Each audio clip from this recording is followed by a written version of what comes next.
I'd like to welcome everyone to the 53rd meeting in the 7th Council of the Municipality of South Dundas.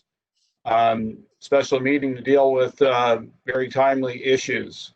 So first we'll have a roll call. Mr. Clark? Yep. Mayor Bybelds? Here. Deputy Mayor Gardner? Here. Councillor Lewis? Here. Councillor Mellon? Here. Councillor Wells? Here. CAO Garrity? Here. Clerk Brunt? Here. Director of Environmental Services? Here. Here. And Director of Transportation? Treasurer? Sorry. Here. Deputy Treasurer? Here. Supervisor of Water and Wastewater Services? Here. And Deputy Clerk. Thank you. Any disclosure of pecuniary interest and general nature thereof? No. Seeing none, we'll move on to action requests. First action request is WW 2020-03 variable frequency drive purchase. Moved by Deputy Mayor Gardner, seconded by Councillor Wells, that the Council of the Municipality of South Dundas accept WW 2020-03 to purchase a variable frequency drive from Capital Controls and Instrumentation Inc. for $30,913 plus HST. Dennis, welcome. Yes, thank you, Mayor and Council. I'd just like to make this recommendation that we purchase this VFD. Right now, with the steel work going on the towers, I need to have a backup to the one frequency drive I have at the Morrisburg water plant. If something was to happen to the one VFD I have now, I wouldn't have a backup. So with the tower going out of service, I'd like to make this recommendation that we purchase this. I got a good price from Capital Controls of $30,913. I feel it's right now we need to have this. It's in order to move forward. With this purchase, I'll if it goes through, I'd take out the topograph study along Highway 2 and the portable flow meter. I feel the VFD is more of a priority at the moment. The offset only $1,000. I think $1,300. I think it was, but I can put that towards building and repairs. If you have any questions, I'd be glad to answer. Okay, thank you. Deputy Mayor Gardner, please.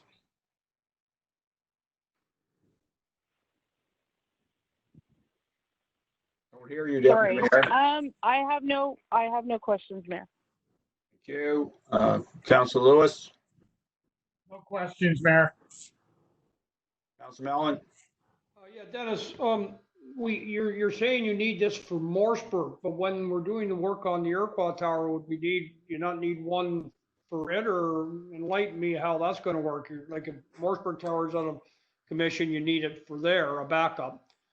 Yeah, so earlier this year, we purchased 2 frequency drives for VFDs for Iroquois, but it was under the funding. So we have 3 for Iroquois. Currently at the Morrisburg plant, we have 4 high lift pumps. One has already been altered probably about 4 years ago. We'll still have 2 more to do after this, but it will be an upgrade to the plant. We're going to have to, through time, I'm putting money away for pumps right now. We're going to have to, through time, change the other 2 over eventually and have 4 VFDs. But right now, we only have 1 at the Morrisburg water plant. And with the tower going out, I need to have a backup. Okay, I can see that. I was just sort of wondering, I didn't realize what you had in Morrisburg. Iroquois were in good shape. We have 3 of them there, and we tested them. They're ready to go. So whenever the work's going to get done in Iroquois first, and we'll be ready for it because we have the 3 of them ready to go. Okay, as far as financing this or paying for this, you're saying that we forego the topographic work on Highway 2 and the flow meters. I guess is the flow meter water. I can see the flow meters, but like how I guess Well, what's the priority for that Highway 2 topographic study of 15,000? And like, can it be put off a year? And maybe if you or Sarah could maybe help me, I was wondering what would be in the water reserve that might be able to offset those costs. Well, I think we'll be fine next year because I don't think there's any new builds coming up in the short term. So if we put it back in the budget for next year, we'll be in good shape because there's no new construction going on along Highway 2 at the present moment. What about the Swank? Like, they probably, well, Swank right now is it's a loop system for Swank, so they're off of the transmission line, but they're also fed off of Stewart Drive. So it's not really coming off of the transmission solely; it's coming off of two sources. okay. And what would be in the water reserve that we might be able to use on this instead of going, I'm not saying that that's the way to go. I'm just curious. Do you have that number handy, Sarah? Yeah, just give me 1 second. I'm just pulling up the reserve spreadsheet. I apologize. I should have let you know I was going to ask that. I didn't mean to have you digging through your computer so quickly.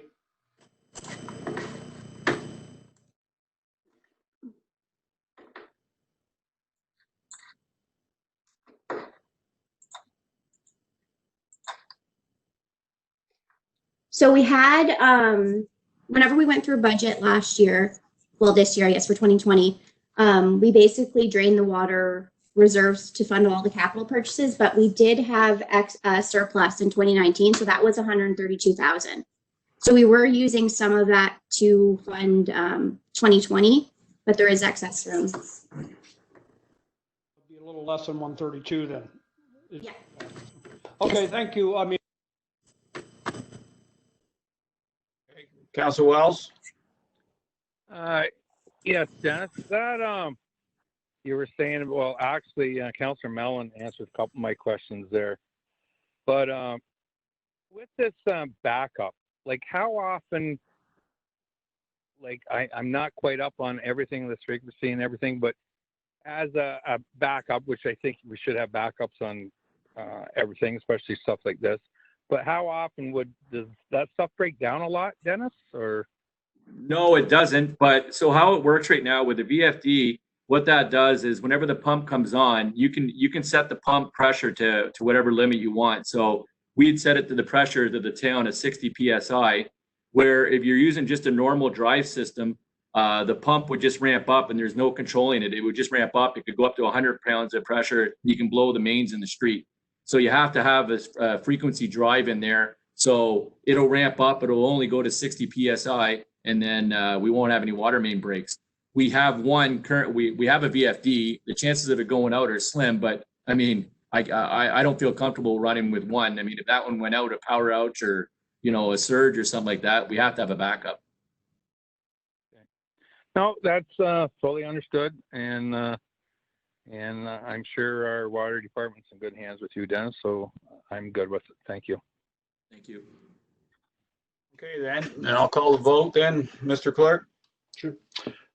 Mayor Byvelds, Yes. Deputy Mayor Gardner, Yes. Councillor Wells, Yes. Councillor Lewis, Yes. Councillor Mellon. yes. Motion passes. Next action request is ES 2020-11, request for proposal ES 20-04, waste management collection services.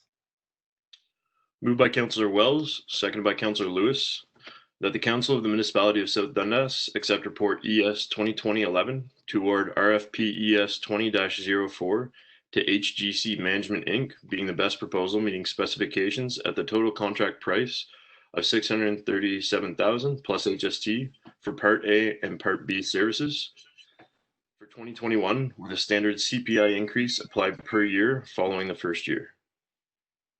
Danielle, welcome. Good evening, Mayor and Council. So as discussed previously, we've had a lot of discussion about waste management lately. So this is the collection contract that will begin in May of 2021. So we received 6 bids from 4 different companies. 2 of those bids we had to reject. We did get quite a few really good proposals. And HGC, as you can see here, was the successful bid in the RFP process based on staff's evaluation of their proposal. So you'll see there's not much of a change between the pricing. So it's about a 1.1% increase compared to this year. So not a large increase. And you'll also see that staff, as per council's request, did put together a municipal bid. And you'll see here that it was more money than what HGC had proposed as well. So, but you'll see that the municipal bid was competitive. However, again, just wasn't it wasn't the right time for this to take place based on the cost. So we found the proposals to be quite competitive. I didn't know if anybody had any questions I could answer about the RFP or about the submissions. Okay, we'll go around the table. Councillor Wells to start, please. No, like we got to have this garbage pickup, and like Danielle stated, it's only a 1% increase or 1 point and change. I'm good with this. Thank you. Councillor Mellon. Thank you, Mayor Byvells. On our proposal that you put together for, well, I guess if you will, in-house, Danielle, you're mentioning 3 trucks that would have to be purchased. I'm assuming they would be new. Currently, the contractor, how many trucks do they have on the road? So currently they have 2 trucks on the road, but they have a 3rd spare. So Miller Waste is our current contractor, and they pull from a very large fleet that they utilize out of Ottawa. So at any point in time, they can pull extra trucks if they're running behind one day or if a truck falls behind. So right now they're running 2 trucks consistently per day, 3 if they need an extra or if one needs the maintenance. So the proposal, the RFP that was put out, was that calling for 2 or 3 trucks through the contract?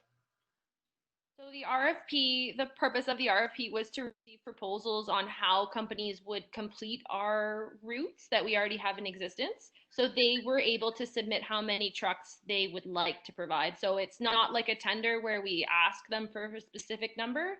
They came to us and they would propose how they would manage to get the work done.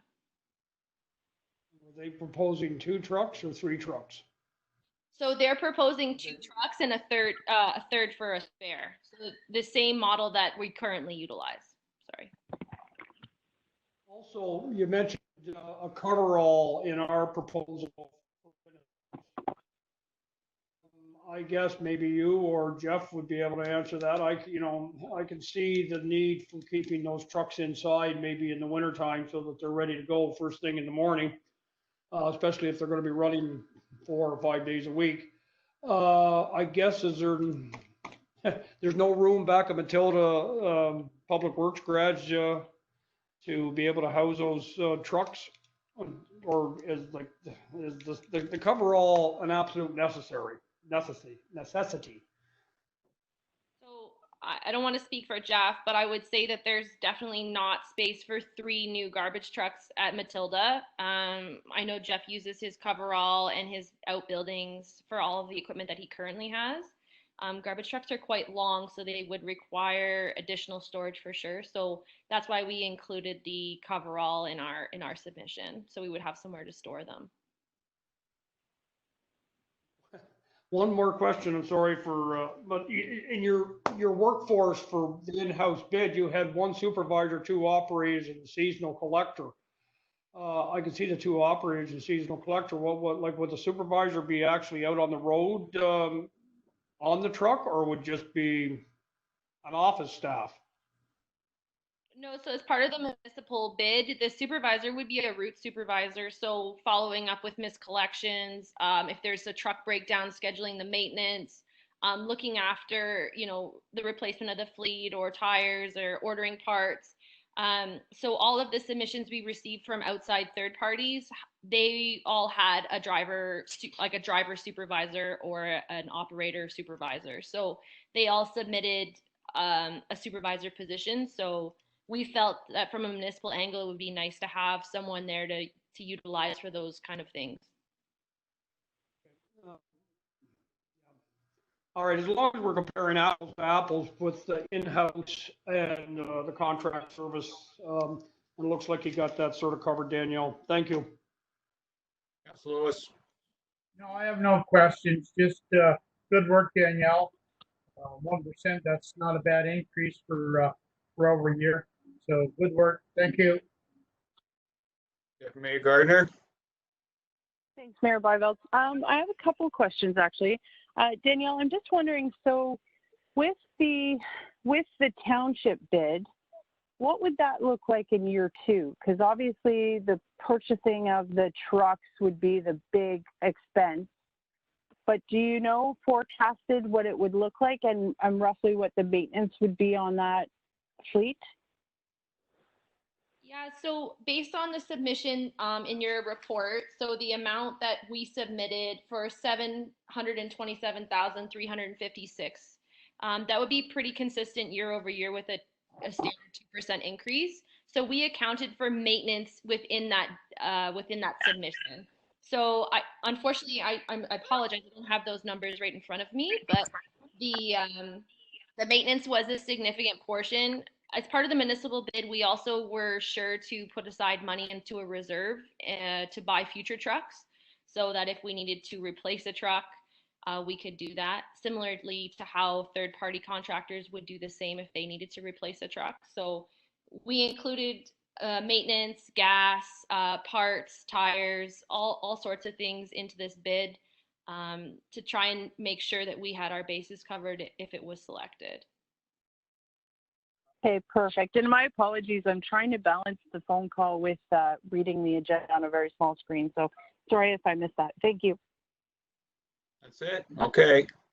Yeah, I don't have any issues with this bid. It's fair, and as far as the municipal bid, I trust staff did it the way they needed to, and council needs to remember that certain components of our bid would be a little higher than the average private individual because of salaries and benefits. So I'm sure that would have an impact on it. And then for sure, not having storage right away and putting it even over 7 or 10 or 15 years still has a significant impact. So I'm good.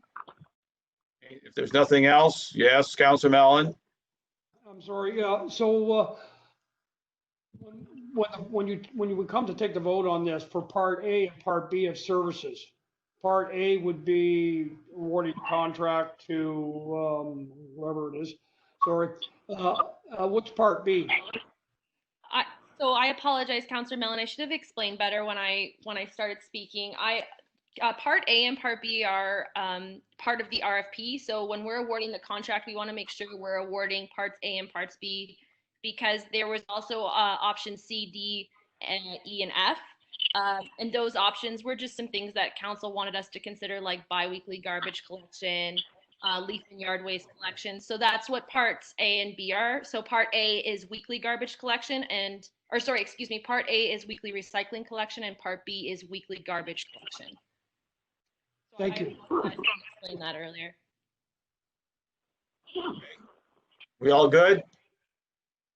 Hearing nothing. Mr. Clerk? Mayor Byveld? Yes. Deputy Mayor Gardner? Yes. Councillor Wells? Yes. Councillor Lewis? Yes. Councillor Mellon? Yes. Motion passes. Moving on to action request C, TS 2020-10, Iroquois Pathways additional work. Moved by Councillor Lewis, second by Councillor Mellon, that the Council of the Municipality of South Dundas accept report TS 2020-10 to authorize Cornwall Gravel Company to proceed with the additional work for the Iroquois Pathways project.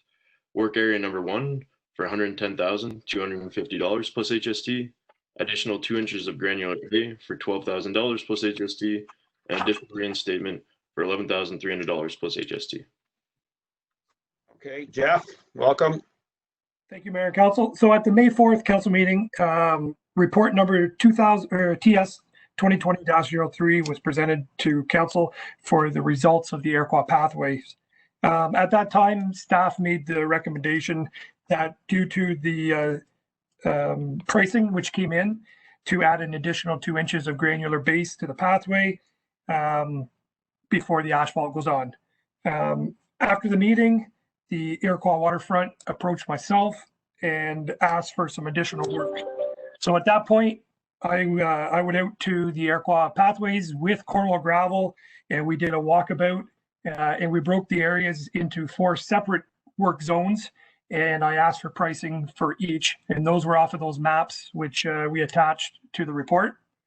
So presenting in front of you is the results of them, with work area 1 being the most significant around the campsite and over towards the overflow parking at the marina. Staff at this point makes a recommendation that we proceed with doing work area number 1 and the additional granular base. If anybody has any questions, I'd be more than willing to answer them. Okay, so before I go on to council, there's a couple of, I guess, not clarifications, but just reinforcing some information. From the Iroquois Waterfront Committee, there was a recommendation to move the path directly east of the tennis courts due to the fact of trailers going in and out. Really don't see that, but the additional one was not done at a meeting, so I'm not sure how that came about, other than maybe the chair saying this is the way we should do it. There was no duly called meeting to do so. And I'd also like to call on the treasurer to remind us of the funding that we've had from Trillium so far, and if we continue on down this path, that where the additional funding will come from. So Sarah. Thank you, Mayor and Council. So we received a $150,000 grant from Trillium funding. So as it stands right now, if we proceed how it's tendered, the whole project would be covered by the Trillium Fund. Anything additional would be coming from, there's 75,000 coming from our parkland reserve, and then 60,000 from taxation. So that's what we have in the 2020 budget. Okay, and as a reminder, if we don't spend it, we still have it there for future years or future projects. That's correct. So if we didn't spend the $60,000 taxation portion, we would just let that go to the bottom line unless council directed to put it into any reserve. And then the 75,000, the parkland reserve fund would remain there. Okay, so with that information, I'll call on Deputy Mayor Gardner to start, please. Thanks, Mayor. With your comments, Mayor, I'm comfortable obviously going with the Trillium grant.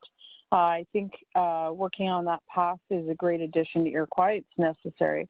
I'm worried that I don't know. I without a proper plan for the campground when we're talking about expansion and all that fun stuff, I'm worried if it may be a waste of money. I'm not sure. I'd like to hear from my other council members. Okay, Councilor Lewis, please. I believe we should go with the option that we decided to go with the first time around.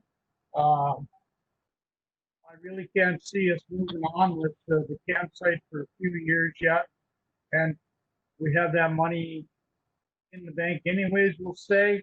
So I prefer just to go with what we decided to go with the first time around, area number 1 and the additional 2-inch grad. Thank you. Councilor Mellon. Thank you, Mayor Byvelds. I gotta somewhat agree with my colleagues so far.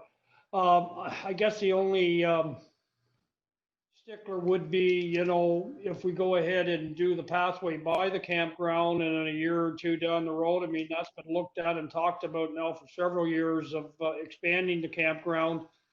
I'd hate to think that we were gonna rip up, a new pathway that we just redid, or are in process, or going to redo,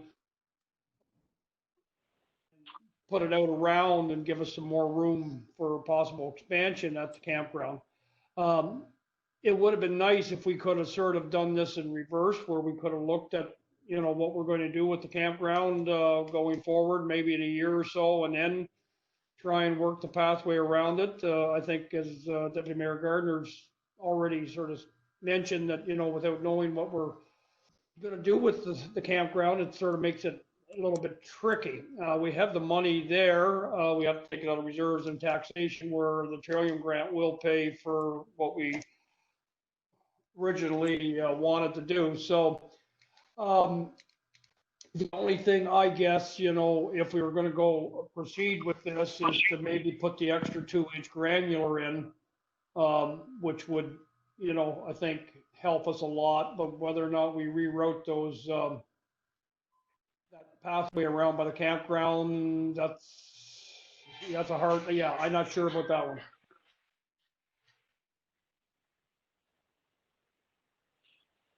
Mr. Wells? Yeah, I'm sitting here listening to all stuff like we're kind of putting the cart before the horse here, because like if we do plan on expanding, the layout that was recommended to reroute the path and stuff is a good way to do it. But until we find out if we're going to do it, and so as much as I'm not sure. I'm like Councillor Mellon says, like we go and stay the same route, then we decide to expand, then we're tearing things out, so we're wasting money. So I'm kind of up in the air. So like it should have been thought out prior to the tender process. But I just hate to waste any taxpayers' money if we decide to do this and not do it now, and entertain the improvements on the campground. So that's it for now for me, Mayor Bygles. Okay. Mayor Gardner, any further thoughts right now? No, I mean, I'm actually a little firmer on the fact that I think while I appreciate the efficiencies of doing something while we're in there anyway, I think that without a proper plan, it would be foolish, I think, without knowing fully how we're going to, or if we're even going to reconfigure the Iroquois campground. So in my mind, I'm with, we should go with what we originally agreed to when we had this discussion. I'm okay with upping the granular or whatever, but as far as the reroute, I don't think we have enough. I don't think we've planned it out, and I hate when things are piecemealed. So, thanks, Mayor. Anything further, Councilor Lewis? No, I think we should go the way that we decided that we're going to go and stick to that. That's all I have to say. Thank you, Mayor. Councilor Mellon? Anything further? No, other than, the 2-inch granular, I think would be at 12,000. That still falls in, I believe, what the 150 we had from the Trillium grant. Will it not? Yeah. So I could see us doing the 12,000 for the extra 2-inch granular, which I think will make a big difference. And I guess one other comment at the end is, with that big an increase in, that 110,000 to do the reroute and whatnot, that's a little bit too much, in my opinion, to without retendering. And I don't think we want to go down that road. But it's just, that's a big number to just put out there, without a retender. And I don't think it's fair to anybody, Cornwall Gravel or anybody, to retender this. So I think we just go with the original, what we wanted, with the extra 2-inch granular. Councilor Wells, anything further? Well, yeah,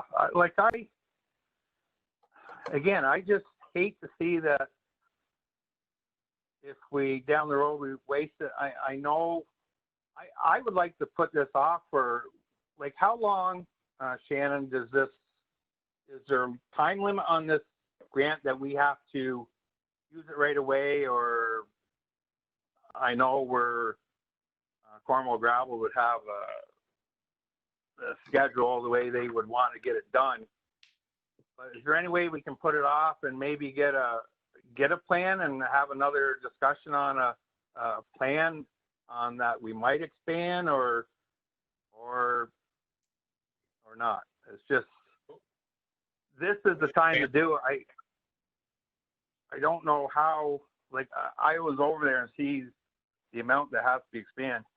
Like, I don't know how they come up with 110,000 to do that compared to, like, was only 135,000 do the whole pathway. But anyways, that I would like to put it off for, if we could, for a couple weeks and see if we could come up with a plan or have maybe a discussion that if there's maybe a little input from the campground or the citizens to see if they would want a addition, like, to add on to it and go from there. Because, like, right now we're not, the Trillium grant is covering everything. So if we're gonna move forward to make that campground bigger and stuff, that's something you might want to entertain just in a discussion. If not, well, we'll have to go with what council decides tonight. Thank you. Okay, Shannon. Thank you, Mayor and Council. So originally, whenever we applied under the Trillium, it was to replace like for like. So it was taking the existing pathways and redoing it.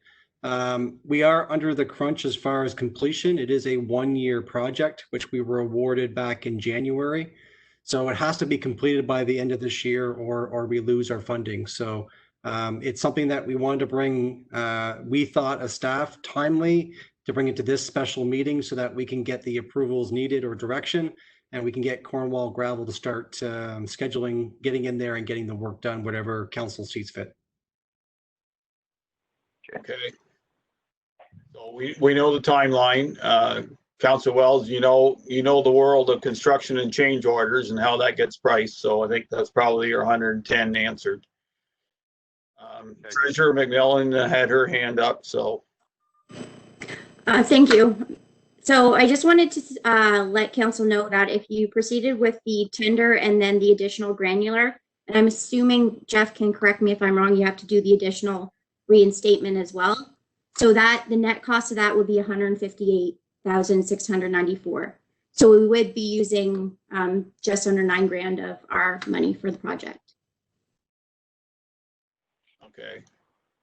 So as of right now, the original action request that was approved was just strictly for the contract, not adding in the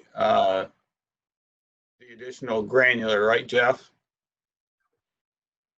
Your mic's off. Sorry. Go ahead. No, you're off yet. Good. There we go. So the first initial contract was just strictly to remove the existing pathways that you see there right now, add 2 inches of granular and pave it. I then got your permission to add an additional 2 inches. And with the additional 2 inches of gravel, we'll have to bring in more topsoil to correct the reinstatement because we're raising it an additional 2 inches, and then new topsoil and then new asphalt. So if you want to go back to that plan, 100%. Does not bother me at all. So I can contact Cornwall Gravel and we can go for it. But just to clarify with Councillor Wells, the increased cost is with that new pathway that's being proposed, that is being excavated to a depth of 450 millimeters or 18 inches at 2.5 meters wide.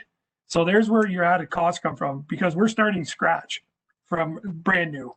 So we'd have to make a new pathway, bring in the gravel, build it back up, and pave it. And there was also ditching involved, creating swales for drainage. Mr. Ross stated that it was a wet area in that west side of the park. So we're trying to solve a couple issues at the same time while a lot of the equipment was in there. But back to the initial question, yes, the initial tender was out for just to remove the pathways which you see sitting there right now. Okay, understand that, Councillor Wells now? Yeah, I do, but as far as like I see the wet spots over there, if we just go with that without adding stone, I know we're going to add some, but there's probably some more. Hopefully, I'm sure Jeff's looked at all the spots that could have it, because you have a path underwater, it freezes, well, you know what's going to happen to it. So I just hope at the end of the day everything is done right, hopefully. Anyways, it's I'm good to go. Okay. Yes, Jeff? So to answer your question, Councillor Wells, the initial tender did not include any ditching. It was just strictly rip out the asphalt, bring in gravel, and put new asphalt back down. So whatever water you're seeing laying there is going to still be laying there, because we didn't address that issue in the first tender. It was just strictly a re, and that's all we did. Well, isn't that something we could do in-house, like with a backhoe or something in those low areas, try to get rid of the water instead of just having it lay there? Or like right now it's a pretty dry year. Like if we could, I just want things done right, like not just because the grant money's there and we do things like if in the low spots, if we put some swales just to get rid of the water or reroute it or try something. And I just want things done right, and there's no sense spending even grant money and not doing it properly. So, but I know that that's initially the way it was put out, Jeff, for the tender. So, but I think over and above that, as a municipality, we have the equipment to go in there, like with a backhoe and a ditching bucket, to reroute or at least try to reroute stuff. I guess I have no more stuff on this. I basically spoke my mind, so I'm good. Thank you, Mayor. Okay. Well, I don't disagree with the drainage. I know there's one spot that's probably a big challenge, and that's just north of the marina parking lot. But, you know, it takes more than just a swale. A swale, that water has to go somewhere too. So, you know, it's got to be figured out. I think what I would suggest is we go ahead with the original tender. We add as much granular and reinstatement as we can up to at least the maximum of the grant and a bit more, as been suggested by our Director of Transportation. If we do something in the future with the campground, then that'll have to be part of that plan and how if we have to reroute the current pathway. But right now we have a plan, and to go back to try to reroute this, it's just going to cost us money. It is what it is. We've got 150 grand to spend. We have to do it this year. Let's get it done. So when I look at this recommendation, if we're leading I'm hearing from council is that we're not really wanting to do any additional work except for the granular and the reinstatement. That means we need to delete. We either have to defeat this and then rework it, taking out area 1, or it can be amended to take area number 1 out of the recommendation, and then we can vote on the amended motion. So, Mr. Clerk, what is your recommendation on this? So if the mover and seconder, who are Councillor Lewis and Councillor Mellon, are comfortable with the deletion of the one clause, we can delete that one clause and leave the other two clauses, the granular A for 12,000 and the reinstatement for 11,300 within the motion, and then vote on it that way, if that's acceptable to council. Okay, is there any objection from any member of council to doing an amendment? No. No. Okay, if not, then does Councillor Mellon and Councillor Wells approve of the deletion of that clause in the original motion as movers and seconders? Yes. I'm all right with it, Mayor Byvells. Okay, then Mr. Clerk, you can take that line out and reread the motion for council again. Yes. Moved by Councillor Lewis, seconded by Councillor Mellon, that the Council of the Municipality of South Dundas accept report TS 2020-10 to authorize Cornwall Gravel Company to proceed with the additional work for the Iroquois Pathways project, additional 2 inches of granular A for $12,000 plus HST, and additional reinstatement for $11,300 plus HST. Okay, any further discussion from any members of council? No. No. Hearing and seeing none, I'll call for the vote, please. Mayor Byvelds, Yes. Deputy Mayor Gardner, Yes. Councillor Wells, Yes. Councillor Lewis, Yes. and Councillor Mellon. Yes. The motion is passed.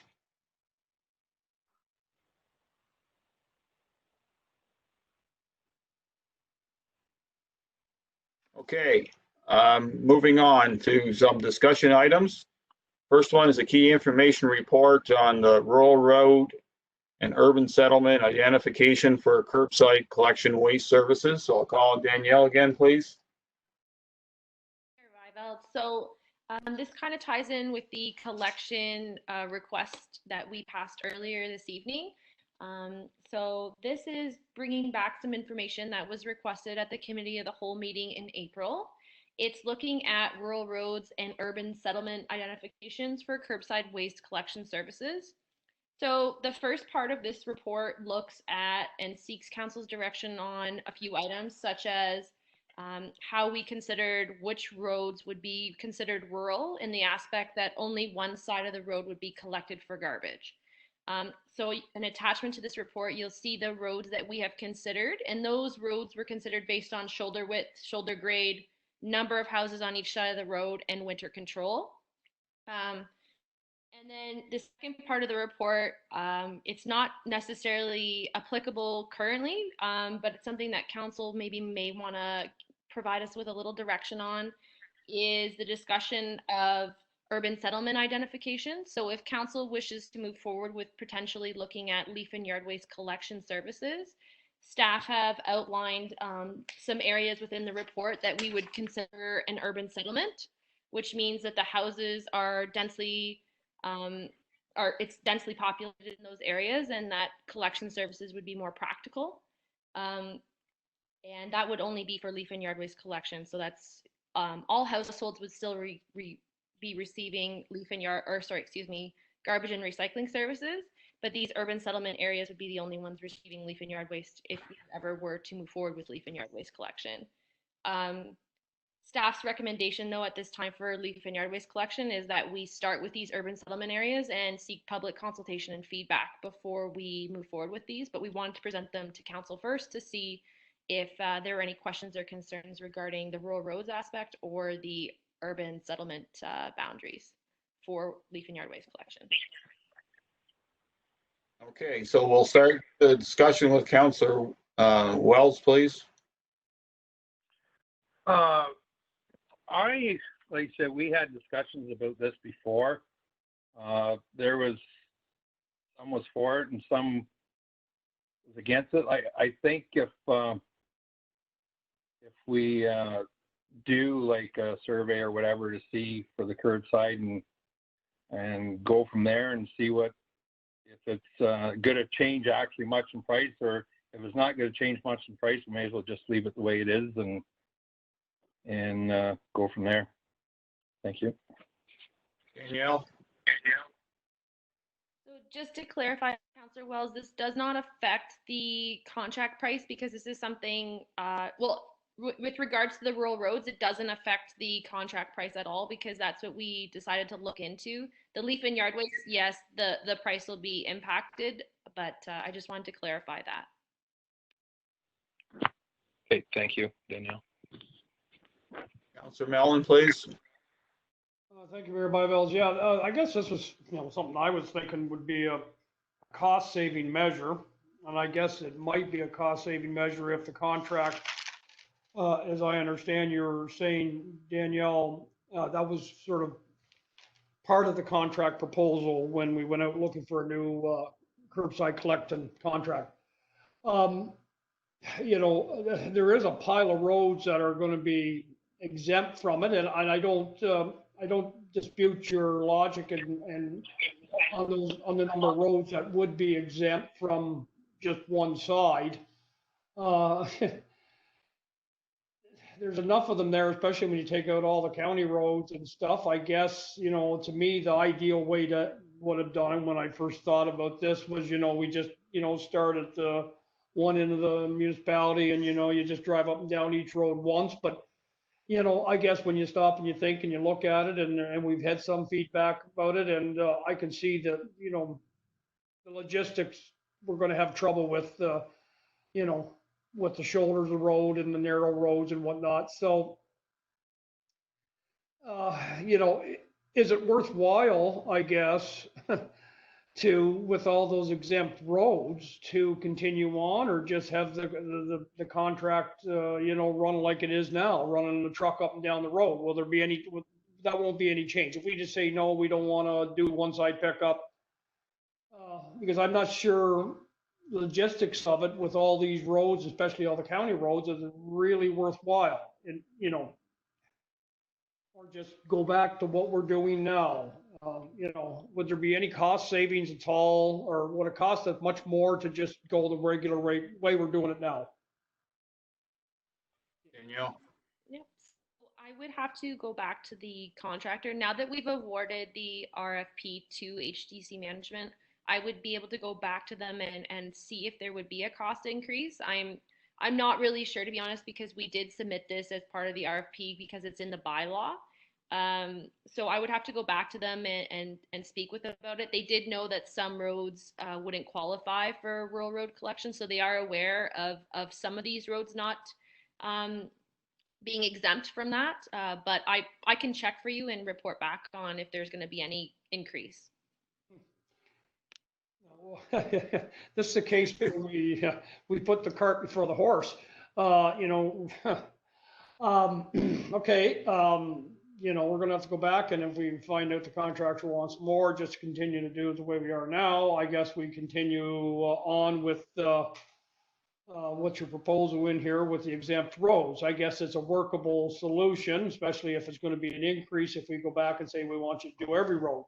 As far as the leaf and the yard waste goes, my personal opinion is we either do it municipal wide for everybody, or we don't do it at all. And as far as I'm concerned, if you've got leaf and yard waste, we could maybe look at a plan down the road, maybe for next year. I don't think we need 17 weeks of leaf and yard waste. I think that could be a separate contract. I think you've sort of alluded to that in your report. To pick and choose, we're going to go here, we're going to go there, either it's universal across the board, we do the leaf and yard waste, or as far as I'm concerned, we don't do it at all, and people can take their own leaf and yard waste to the compost site at a cost recovery, because I'm not in favor at all of spending $250,000 or whatever it was for a leaf and yard waste pickup on top of the garbage contract. So that's my opinion right now, Mayor Byvells. Thank you. Councilor Lewis? Yes, Danielle, I'd like for you to go back and ask if there's any additional changes. Myself personally, I like to see it stay the way it is. I don't see where there's a problem with that. No, some of these roads are pretty narrow and so on and so forth. I like to see it stay the way it is. Pick up both sides. As far as it goes with the compost, I think if you want to compost, you should do it on your own. You shouldn't have to pay an additional price to have it picked up. Thanks. That's all I have for now. Mayor Gardner, please.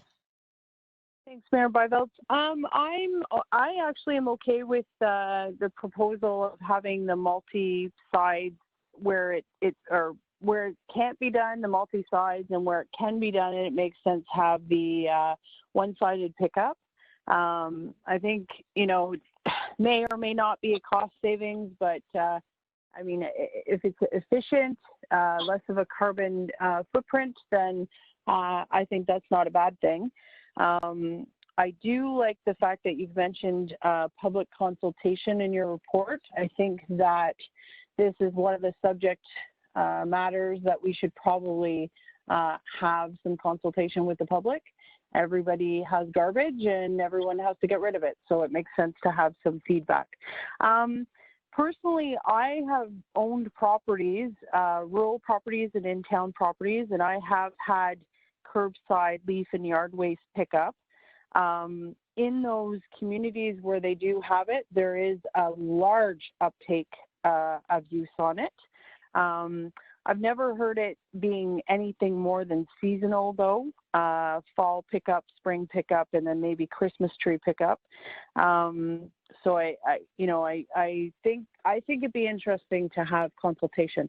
Again, I will reinforce the thing that if having a compost site is to divert stuff from the landfill, if we start putting a charge on that, I understand it's expensive to create that landfill site, that compost site, but you will find that people will not use it. So I, as a gardener, not my last name, but somebody that actually gardens, I don't know, that will be tricky, I think, unless the cost is minimal. But anyway, that's a discussion for another time. But I do like the idea of having public consultation. I think we've had multiple conversations about how landfills and garbage pickup and the compost sites will look in the future. And I think it would be really interesting to have our residents have their say. Thanks. Okay, on the main body report, Danielle, I think you and your staff and I'm assuming transportation was involved, did a good job at looking at all our rural roads and coming up with a good list. It seems pretty extensive, but I do believe council at the time decided that we try one side pickup as a majority, and I know we heard from some that said that was going to be an issue, so at least you going through the roads is a good idea. We may have to change a few plans as we go along, but I don't want to go to, I really think it's a way to go to start and go from there. I know, as I've always talked about, Garland Road's been doing it forever, and we will continue to do it, even if council decides to go back to the old way. As for the leaf and yard waste, I think there's still further discussion to be had. We still, I think the idea of public consultation is good. There'll be places in our municipality that will really want it, and there'll be places in our municipality to look at it, say we take care of our own, thank you very much. So, and then we have to look at the cost and see if that's something the residents of South Dundas want to pay for, because whether we pay for it general as additional taxation, or if we pay for it as a maybe separate line item on our property tax bill as City of Ottawa does, or we do it as a user pay. I think that discussion still has to be had, a full one. But asking the public and getting some feedback would probably be a good thing, and go from there. So nothing we're going to start this year, but certainly if we're going to do a compost site, there's no sense in having compost site without compost coming into it. So that's my thoughts on it. Any further thoughts from any members of council? I'm good, Mayor. I'm good. Okay, hearing and seeing none. Danielle, you have had your direction. Thank you very much. Unless you have anything further to comment on. No, Mr. Mayor, thank you. Okay, thank you. Next key information report is concerning the Iroquois and Morseburg water towers and the rehabilitation. This has been an ongoing issue from the beginning of our term. So I'll turn it over to Shannon right now, please. Thank you, Mayor and Council. I thought this would be a timely discussion with Council as we are getting ready to issue the addendum or the amendment to the Iroquois Tower into doing stage 1. As Council will see in the report, we did get correspondence back from the ICIP Green Stream indicating that we were not successful in our fourth attempt under doing Iroquois and Morrisburg water tower rehab. So I thought it would be a timely discussion with council on how we want to proceed. It seems like we're not getting much luck with the government funding, and I think we need to look outside the funding element and look at how we can finance this project within South Dundas. We do have some options. We have a healthy RSL reserve of about $1.8 million. As was indicated at the capping discussion last council meeting, the rates through OILC are quite low at this time. It could be a combination of utilizing both of those elements, but I think with having a up-to-date report from Brocco back in November 2019, I think we need to have a serious discussion on how we're going to proceed, because we've talked about this for, I'm going to say, at least 5, 6, 7 years. We've waited to see if we could get some funding, and we haven't gotten that funding. So as we know, these towers are not going to get any better, and I'd hate to come to council in a year and a half time and say, we need to do something right now because we have no time. We have a little bit of time, and I think we need to properly plan it. So just open it for discussion and see kind of where council wants to go. Okay, so before I open up for council, I think this gives us an opportunity, as our CEO has alluded to. We've had this thing on the back burner way too long. The way we had thought about it, doing Iroquois and doing Morrisburg separate was a good idea at the time, considering when funding was setting up. But as we are now aware, we're not getting any money, and time is running out. So I think there's some options on the table here, whether we borrow all the money from Infrastructure Ontario at low rates, as we know, at 1.89 for 15 years. I'd borrow money in a heartbeat at that rate. A combination of using some of the RSL money, I would caution council on using it all, because I think that'd be draining the piggy bank right down to nothing. And to seriously look at doing both towers in a staged manner, of course, because you don't want to do both at once if it causes issues with our system. But I'm sure that if a contractor comes along and knows he's got 2 towers within 12 kilometers and he can work at them on a staged basis, that may be a very favorable contract to look at. So with those ideas on the table, I'll turn it over to Deputy Mayor Gardner for discussion, please. Thanks, Mayor Byveld. Have we thought about maybe doing a combination where we borrow the money at the low interest rate, but use a portion or a majority of the RSL dividend that we get every year to pay it back? So it's almost like a user pay system where we're not touching what we have in the bank as far as RSL, but that yearly dividend that we get could be used towards paying down the loan. So it's almost like users are paying for the replacement of the water tower. Has there been any thought with that? I'm thinking maybe there's a way to help fund it that way. Shannon? I know the treasurer and myself, we did have some conversation back late last year on possibly is doing that type of model, where we tentatively get about $110,000 a year from the promissory note and the dividends.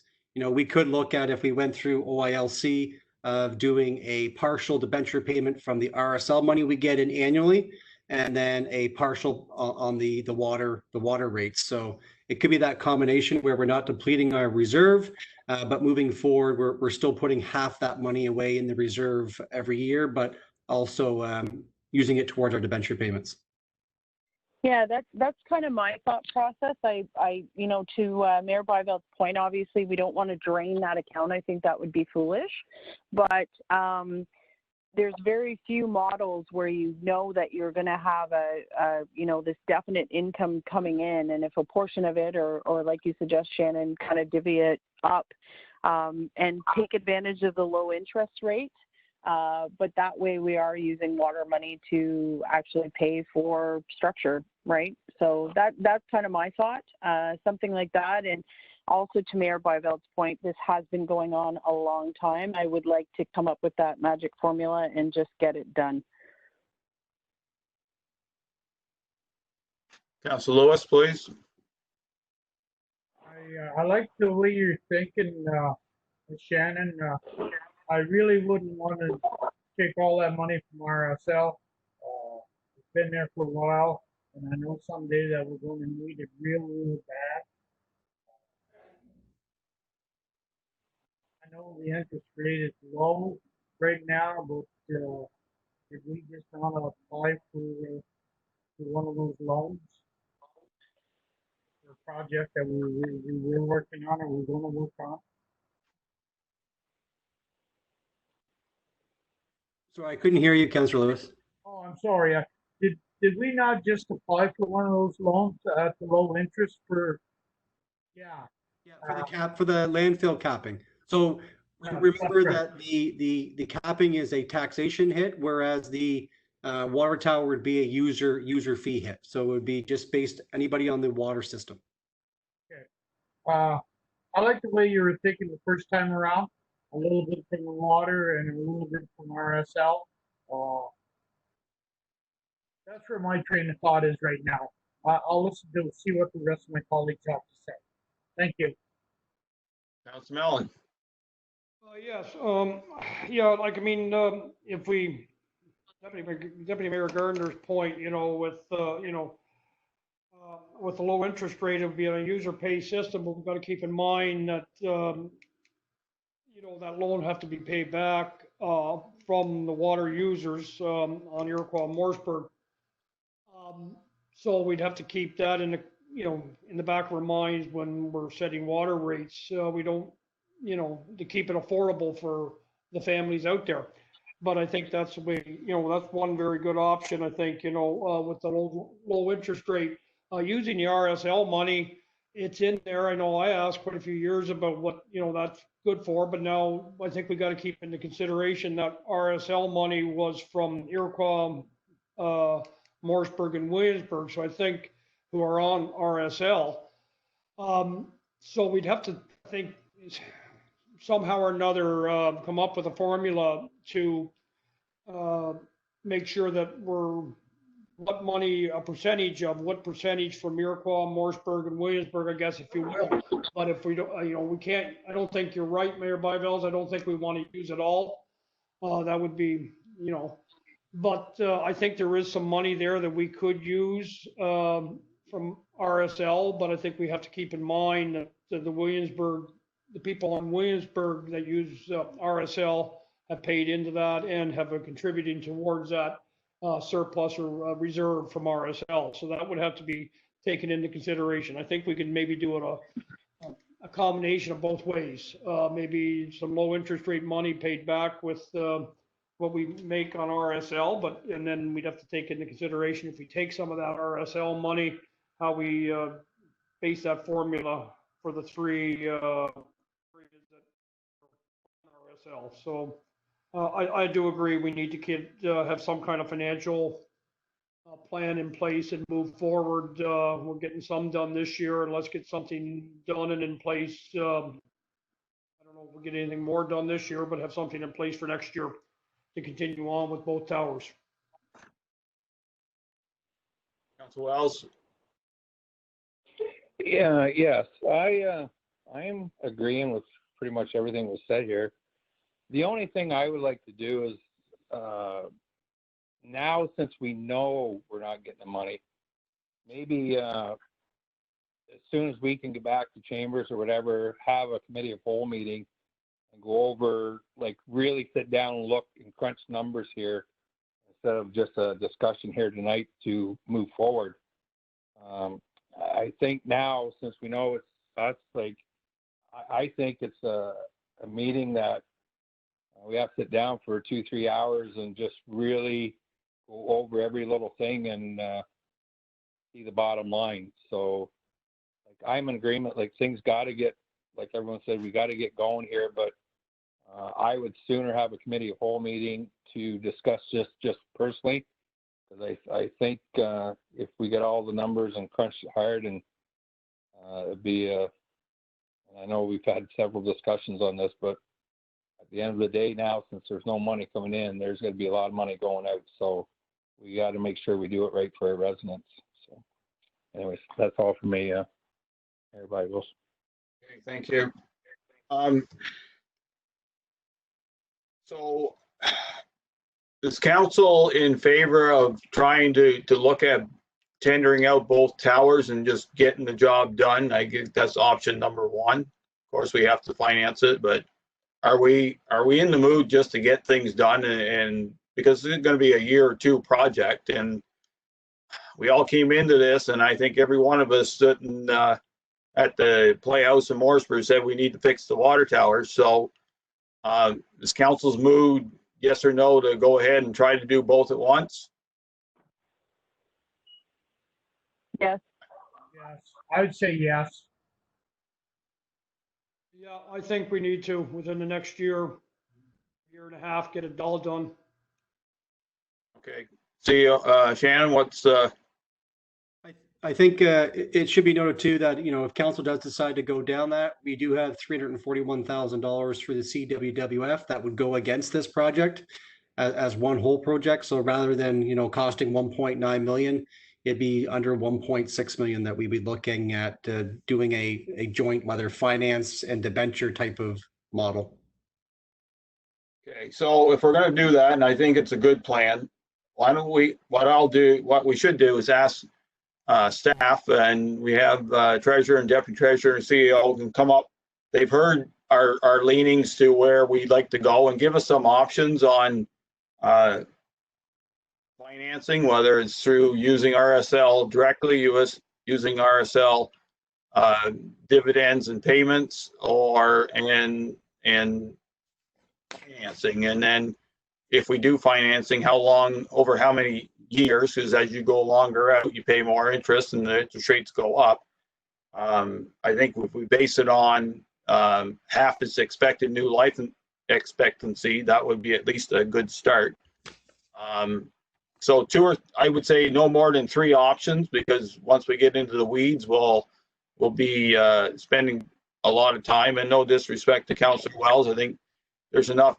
I think there's enough options on the table and enough ability at staff to give us some really good options for our next meeting and get this thing out and get it done, because it would be one big thing off our plate. Dennis, you have any comments on water tower rehabilitation this time? You need to put your mic on. No, sorry. I think what we do is, like, my recommendation is definitely get the inside of the towers repaired and relined, get the steel work done, and then, if the money's not there, maybe they can do the outside of the bowl in the future years. But if you guys decide to do everything at once, that's a very good option too, obviously. But the towers, they need to be addressed sooner than later. Okay, Shannon. I know another thing for council's information is I have been keeping in contact with Kent from Brocco, keeping him up to date as far as the progress. So when I did mention about talking to council tonight, he thought it was a good idea, because he thought we could have probably better competition doing everything rather than doing it in stages. So if it's something, we'll definitely reach out to Kent as well as staff and bring something back at our next meeting. Okay, so yeah, and I guess if we're going to do that, maybe you can start working on the tender document. So once council gives direction at our next meeting, you can get the things out and get going. I think that's, if we wait and we still have to do all that work, then it's all time, and we are going to be in July.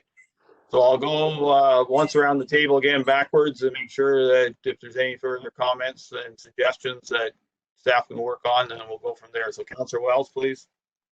Excuse me, Mayor Byville.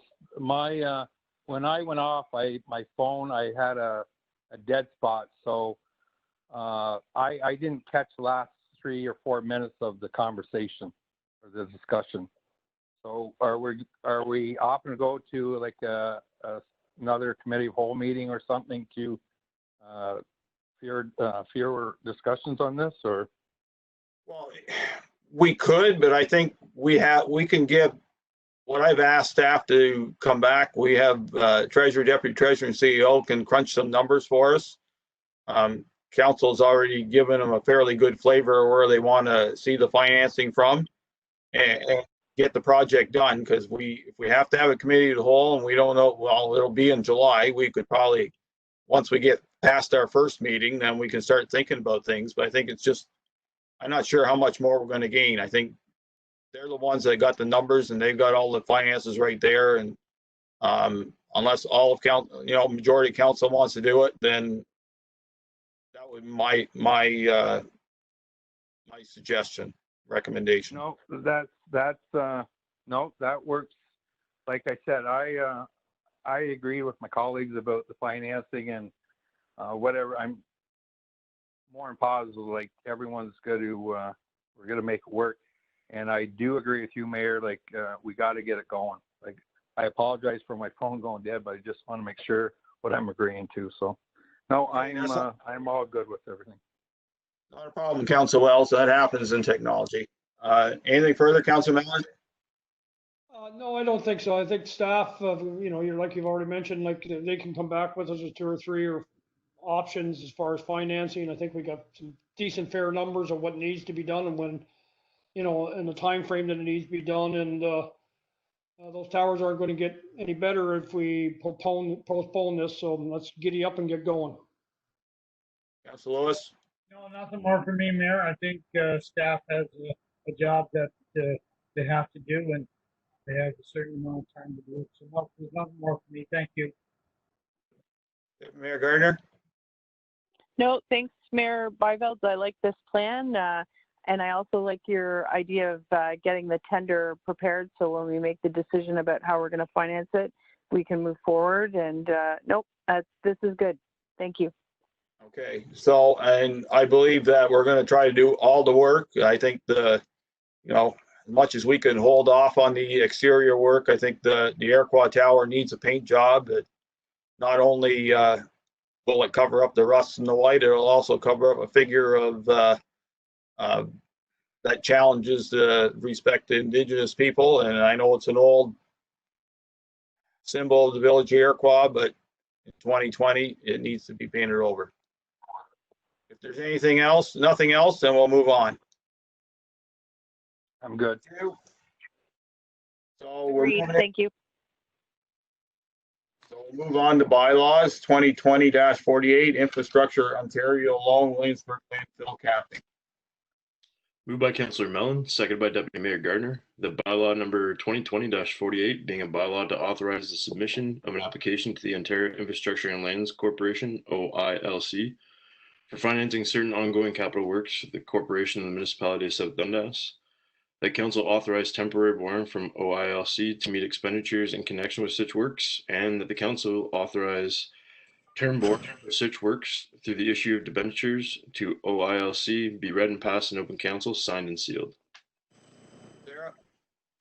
Thank you, Mayor and Council. So this bylaw is a requirement of Infrastructure Ontario to formalize the loan application for the Williamsburg capping project. This bylaw has already been sent to Infrastructure Ontario's legal team for review, and the next step in the process is for council approval of the bylaw. I can answer any questions that council has. Okay, and just a clarification, we'll be borrowing money at the temporary rate until the project's done and then do it on the permanent rate after? How does that work? So if we get the loan application in right away, it'll be about 4 to 6 weeks for it to process. So in that time frame, we'll be able to self-finance it. So we'll just be doing one lump sum loan payout. Okay, sounds good. Any comments, questions for any members of council? No. No. Okay, hearing none, I'll call for the vote then, please, Mr. Clerk. Mayor Byvelds, Yes. Deputy Mayor Gardner, Yes. Councillor Wells, Yes. Councillor Lewis, Yes. Councillor Mellon. Yes. Motion passes. So before I ask the clerk to read the next motion, I'd like to thank council so far for their work. I'd like to thank staff for their input And I'd like to thank the audience for participating. We'll be moving into closed session at this time, and there will be no further business after the closed session. So, Mr. Clerk, read the statement, please. Moved by Deputy Mayor Gardner, second by Councillor Wells, that council proceed in camera to address a matter pertaining to personal matters about identifiable individual, including municipal employee or local board. Call the vote, please. Mayor Byvelds, Yes. Deputy Mayor Gardner, Yes. Councillor Wells, Yes. Councillor Lewis, Yes. Councillor Mellon. Yes. The motion passes. With that, we bid you a good night.